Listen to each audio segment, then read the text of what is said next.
pen pals, just in case you haven't noticed, I have a special guest with me for this episode.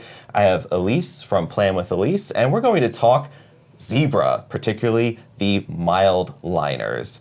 And Ilysse is going to show us some great things you could do with them in planning and in journaling and everything that falls in between. So it's going to be a less fountain pen centric type video, although I have brought my fountain pens, and we could just talk about fountain pens and just say that that could be something that you use in conjunction with the Mildliners, and we'll see what kind of creative, fun stuff that we could come up with. So, Ilysse, welcome to the channel. Thank you for having me. I'm Ilysse, and today I am partnering with Goldspot and Zebra Pen to share with you some of my favorite practical, creative, easy, and functional ways to use Zebra products, whether you're using them for note-taking, planning, journaling, anything that you're putting pen to paper. We've got the perfect product and some fun ideas to share today. So what is this Mildliner I've heard so much buzz about? And I always mix it up and I think midliner for some reason, especially since my kids are a little bit on the younger side and they talk about things being mid, but from what I understand that Mildliners are certainly not mid. They're exceptional tools that you could use in your journaling. Yes, Mildliners are a dual tip, double-ended highlighter. So you have one end that is a chisel tip and you have one end that is a finer point. These have a water-based pigment. They come in 41 colors and these are a fan favorite. So the newest Zebra product are the Mildliner Dot and the Mildliner Stamp. And these are really fun because these are also both dual tip. But with the Mildliner Dot, instead of a chisel point, you get a bullet point. And you get a different size bullet point depending on how firm you press it onto the page.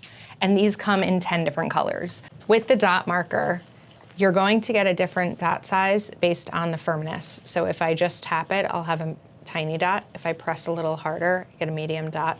And the harder you press, the bigger the bullet point will be.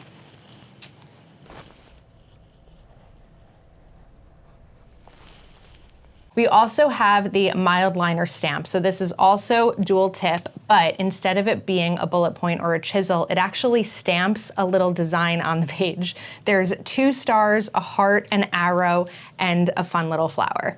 With the Mildliner Stamp, there's a really fun trick to getting a perfect stamp that my friend Marielle actually taught me.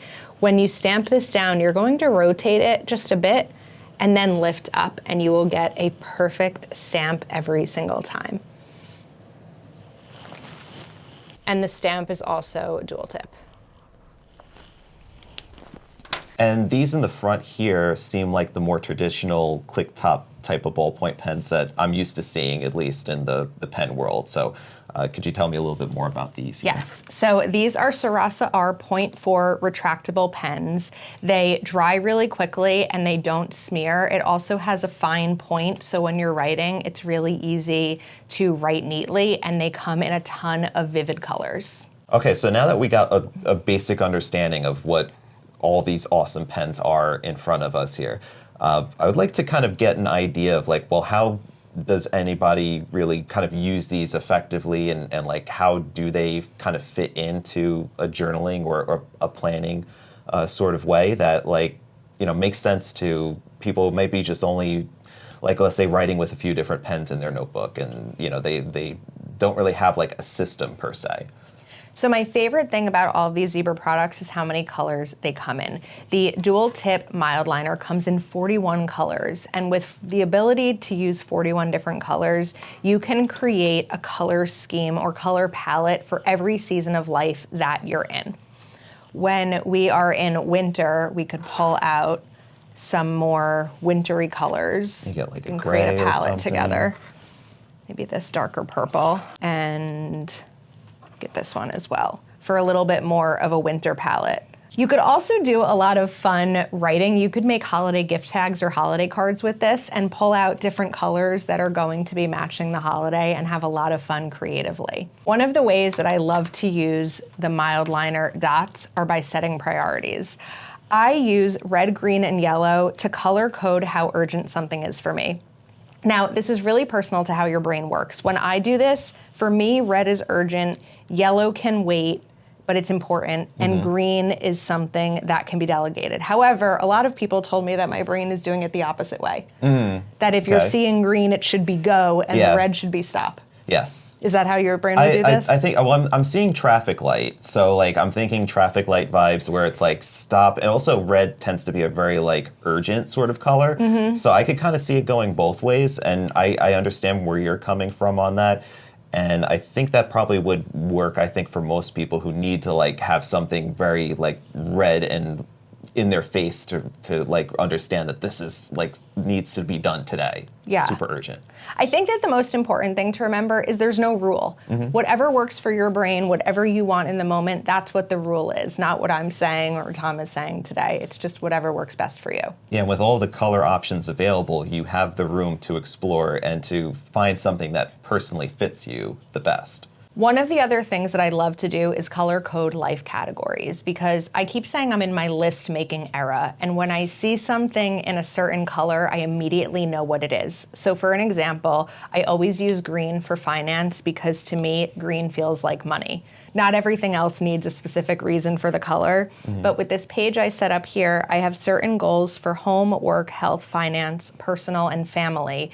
And if everything I do, I always use purple for family, very quickly, I'm going to see purple and immediately know that that's a family-focused task or goal. So color coding and choosing colors for each category is really helpful to increase productivity. Here's an example of a one-line per day journal where I chose 3 really pretty Mildliner colors and I used my black Sarasa R just to journal about one thing each day. Journaling doesn't have to be really complicated and take up so much time, but just one sentence a day, and this came out so nice and clean because of the chisel tip from the Mildliners. And with all those different colors, you can choose whatever color scheme you would like. So Ilysse here has the Leuchtturm journal, which don't kill me on the pronunciation. We all have our own unique ways of saying it.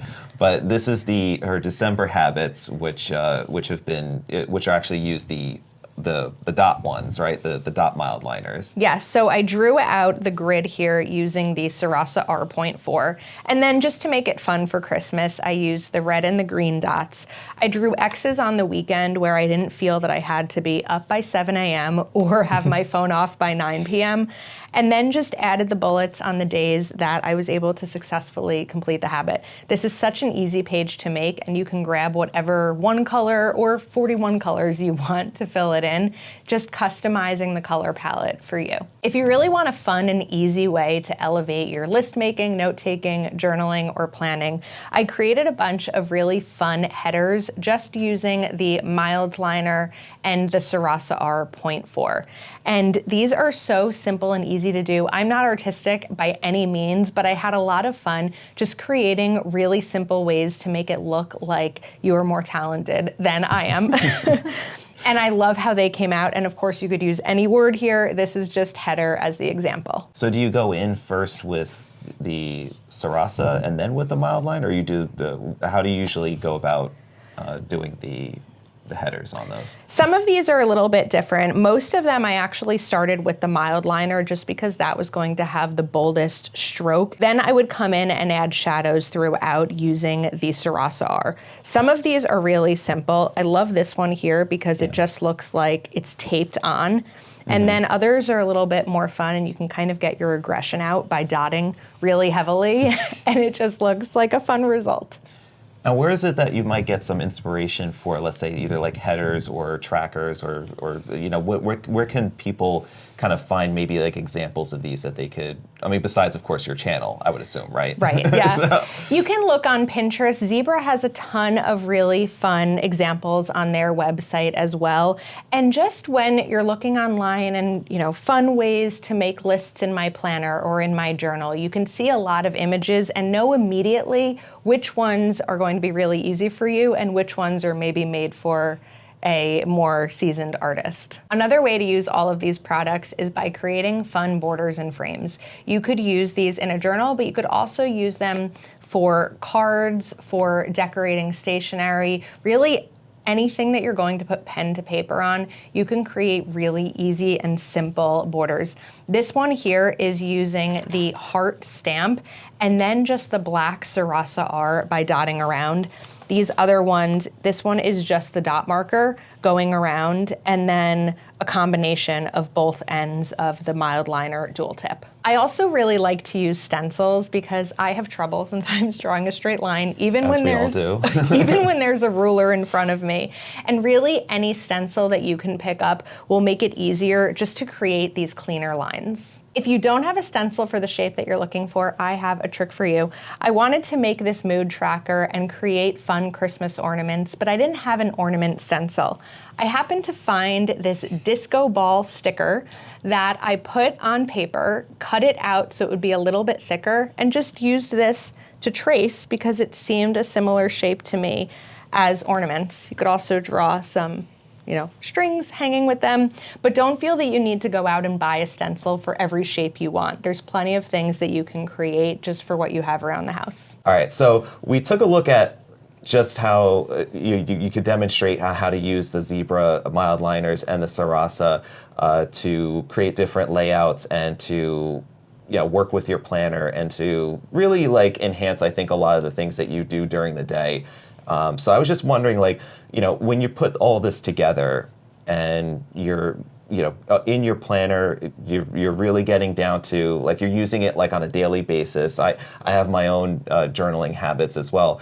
What do you kind of feel is your kind of your North Star? What is it that you always come back to and really use your planner and find a lot of satisfaction with?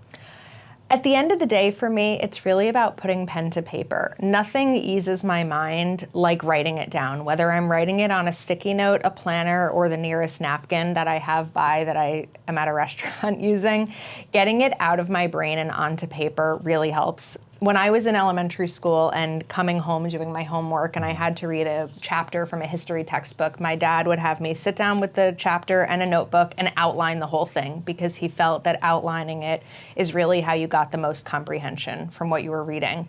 And I feel that way too, getting it out of my brain and onto paper, because I can think about all these things, but it's not until I map it out and put it in a planner or a journal that it really makes the most sense to me and helps me be not only productive, but creative, and the journaling just eases my mind.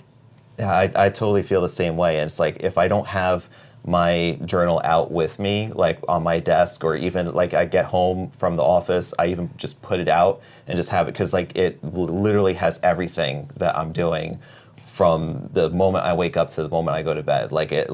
Not detailed in 5-minute increments, but right. The really important stuff that matters, the stuff that you would want to write down and keep track of. What are some strong benefits that could really help people organize their lives while using, let's say, all the journals and the Zebra products?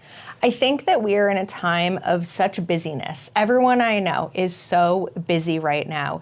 And you can take these colors and enhance your creativity, but really by color coding them, and like I had said earlier, assigning colors to each category of your life helps you stay organized visually, because you may be focused on one thing, but as soon as you see that specific color for finance, you know it's time to sit down and pay my bills and budget and not get distracted by all the other things that I wrote down and all of the other things that are in my head. I think that it helps us really hone in and focus on what needs to be done.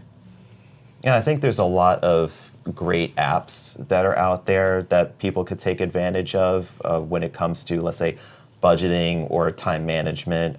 There's, of course, I still use a digital calendar in conjunction with the paper, journal and everything like that.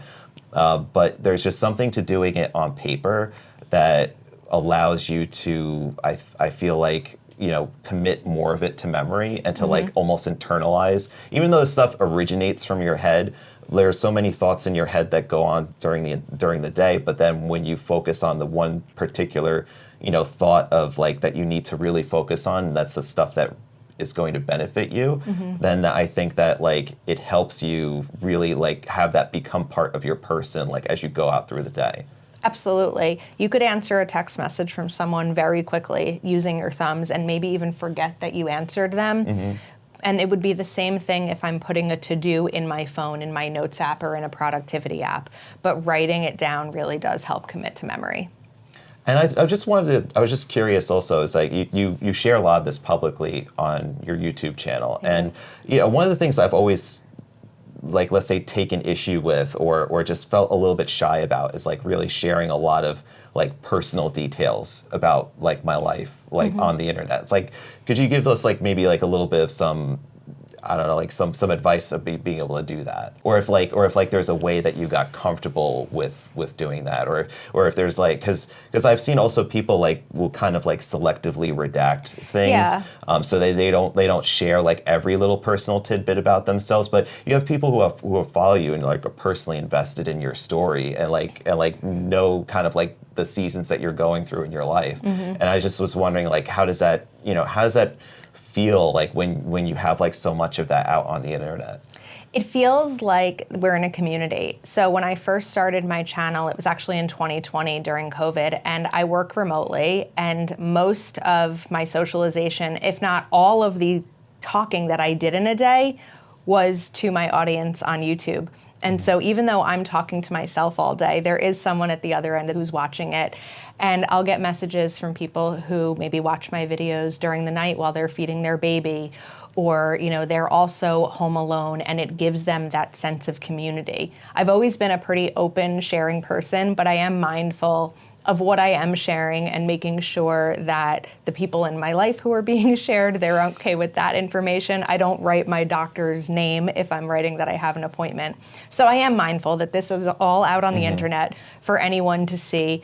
And it's less about the details that I'm sharing and more about the process in which I'm incorporating pens, planners, journals into my life to give someone else the idea of how to incorporate it into theirs as well. What's a great takeaway one of your subscribers would have like when they come and watch one of your videos? My life isn't perfect and my planners aren't perfect. I'm just trying to figure out how to get my life together in every season of changes and take you along with me on the journey and have fun together, and hope that it's a conversation that we are having with each other on the giddiness that we have over stationery supplies, but also just how to navigate through this crazy life that we're in. And I think that resonates really well with people who are into fountain pens in general too, or into fine writing, as Goldspot is, full service when it comes to all of these different awesome products that we have to put our brains and put it on paper.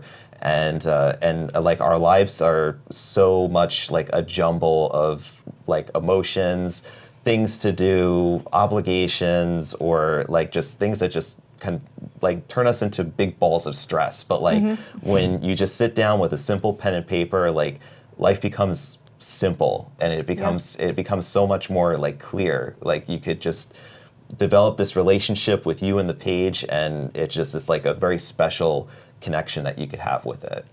I think it's also about the multitasking and the focusing. You can't really do anything while you're writing besides what you're doing in that moment. If you're doing something digital, I can open an email and send a message and take a picture and whatever I need to do. But if I'm writing, my brain has to talk to my hand, my eyes have to look at what I'm doing, and that's all I can focus on in that moment, and it stops the noise that's going on around me. Yes, I've been able to, like, let's say play chess and watch TV at the same time while maybe like having an ebook out at the same, but like when you're writing and you're focusing on your journal, like almost the whole entire world could just like melt away. So the obvious sales pitch, pen pals, is that you could get all the Zebra Mildliners, Sarasa pens, and various other Zebra products, including also the Leuchtturm 1917 dotted journal at Goldspot Pens. And I really appreciate Ilysse for joining us here today and giving us a walk through all these wonderful colors and pens and stuff, and showing us like what you could do with them and how you could really maximize your enjoyment in your journaling and in your planning, and be able to use Zebra pens as well. Thank you to Goldspot and Zebra and Pen Pals for having me today. You can find me over on YouTube, Instagram, and TikTok at Plan with Ilysse. And thank you guys for joining us, and stay inky, my friends. Take care.